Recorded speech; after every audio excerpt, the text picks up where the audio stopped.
All right, I figured I'd come on real quick and talk about what's included in a mini human design reading. And I feel like I need to bring it back just a little bit and explain human design a little bit more because a lot of people haven't heard of it, and that's okay. That's completely okay. And I'm excited to share it with you.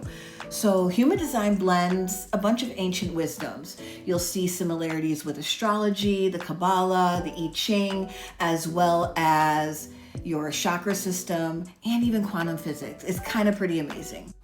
I like to look at it as your energetic blueprint, kind of like a map of how your energy works best for you, how you should navigate the world, and ultimately bringing you back to your true, unique self. There's so much to the system, but if you were to break it down, it's really about learning how your energy works for you, the best way to make decisions, and kind of like how to navigate through life in alignment. And it's something that a lot of us don't do. And it's not that we don't want to do it, it's just because we are living in a world that kind of conditions us to be one way. And that's why a lot of people struggle. We're not all meant to do things the same way. And once we understand that, and we understand the uniqueness of all of us, that's like really where the magic happens. So when somebody books a reading with me, they're going to give me their birth date, their birth time, and their location. I'm going to take that information, plug it into a system, and it's going to give me actually gives me a bunch of information, but I'm going to provide you with some of the major aspects of your chart. The three foundational things are your type, your strategy, and your authority. Those are like the foundations of your human design. These three things help you start living in alignment. There are 4 main types in human design. Now, you may have heard that there's 5 types, and it will depend on who you ask.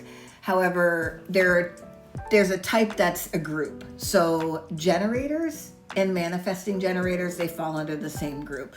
And Ra Uru Hu, the creator of human design, always said a generator is a generator is a generator. So manifesting generators fall under that category. So there's generators, manifesting generators, projectors, manifestors, and reflectors. So those are the 5 different types. Now your type is how your aura works, like your energy. And that's really like how you interact with the world around you. So knowing your type is very important because it's gonna just tell you a lot about how you interact with the world around you. The next is your strategy. Each type has its own strategy. And your strategy is kind of how you're supposed to move through the world. So for instance, I'm a projector. Projectors, you'll hear a lot about waiting for the invitation. But I'd like to make something else clear, is it's not just waiting for the invitation, it's also kind of getting that recognition, because projectors, part of their design is being recognized for their gifts and then sharing them. And they can't just share them with anybody because not everybody is ready to hear what we have to say. And if you talk to some projectors, they would be able to explain this to you, like what it's like to give somebody advice, like unwanted advice pretty much. And it usually leaves us pretty bitter. Now, if you're a generator or a manifesting generator, your aura type is different. Your strategy is to wait, but not as long as a projector. You're supposed to wait to respond. So your aura type is constantly attracting things in. It's like magnetic. And so all these things coming in, you have the choice to respond to them or not.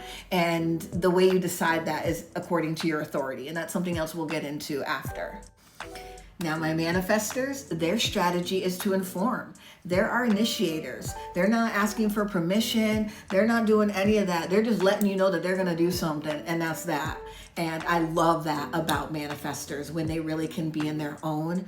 Like, there's some amazing things that they can create and develop and start. And next we have our reflectors. They're kind of like a magical unicorn. I love them. Their strategy is to wait a lunar cycle. And we'll get more into that, but the reason why is they have no defined centers. They're constantly absorbing their environment and the people around them. So they have to go through all of that cycles of being a different person almost every day before they make their decision. And I know that sounds a little confusing, but we'll get more into that later. The next foundational piece of information is your authority. And your authority is how you're make decisions in alignment, basically. There are 8 different types. Not every projector has the same authority. Not every manifesting generator has the same authority. So it can be anything from emotional, sacral, splenic, ego manifested, ego projected, self-projected, environmental, or lunar. So those are all the different types. I'm not going to go into them all now, but there are different types that you can have. Just real briefly on authority, just to give you an idea, I have emotional authority. And basically what that means is there's no truth in the now for me, that I literally need to ride a wave of emotions before I make my decision. So I need to feel the highs, I need to feel the lows, and I need to come back to the center and really see how I feel.